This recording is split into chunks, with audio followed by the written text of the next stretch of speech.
കുറ്റിക്കുരുമുളക് അഥവാ Bush pepper ചെടികൾ രണ്ടെണ്ണം വീട്ടുമുറ്റത്തുണ്ടെങ്കിൽ വർഷം മുഴുവൻ നമുക്ക് ആവശ്യമായ കുരുമുളക് കിട്ടും.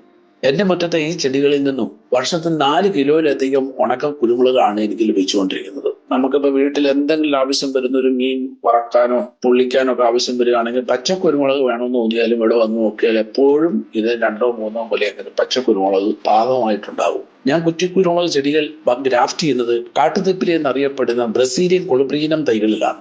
അതിന് പ്രത്യേകത എന്താണെന്ന് വെച്ച് കഴിഞ്ഞാൽ അത് ഏത് കാലാവസ്ഥയെ അതിജീവിക്കും.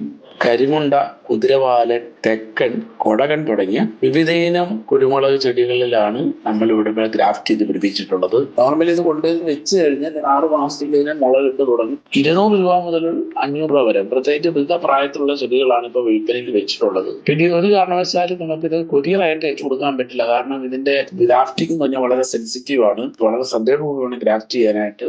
അത് കൈവിരലൊന്നും അതിനകത്ത് തൊടാൻ പറ്റില്ല. ആദ്യമായിട്ട് നമ്മൾ ഇതിന്റെ ബ്രസീലിയൻ കൊളുബ്രീനത്തിന്റെ തൈ എടുത്തിട്ട് അതിന് ഒരു 2-3 തണ്ടിന്റെ മുകളിൽ വെച്ച് കട്ട് ചെയ്തതിനു ശേഷം നമ്മൾ ഗ്രാഫ്റ്റ് ചെയ്യാൻ ഉദ്ദേശിക്കുന്ന തൈയുടെ കഷ്ണം എടുത്തിട്ട് അത് നമ്മൾ ഒരു വി ഷേപ്പിൽ ചെത്തിയെടുത്ത് ഇതിനകത്ത് കൈ സ്പർശമൊന്നും ഏൽക്കാത്ത തരത്തിൽ അതിനകത്ത് വെച്ച് ഭദ്രമായി പ്ലാസ്റ്റിക് ഷീറ്റ് കൊണ്ട് ശരിക്കും വലിയ കെട്ടി മുറുക്കി വെച്ച് 1 മാസം 15 ദിവസത്തിനുള്ളിൽ പിടിച്ചു തുടങ്ങും. അങ്ങനെയാണ് ഇപ്പോൾ നമ്മൾ ഗ്രാഫ്റ്റ് ചെയ്തുകൊണ്ടിരിക്കുന്നത്. അത്തരം തൈകളാണ് വിൽക്കാൻ വെച്ചിട്ടുള്ളത്.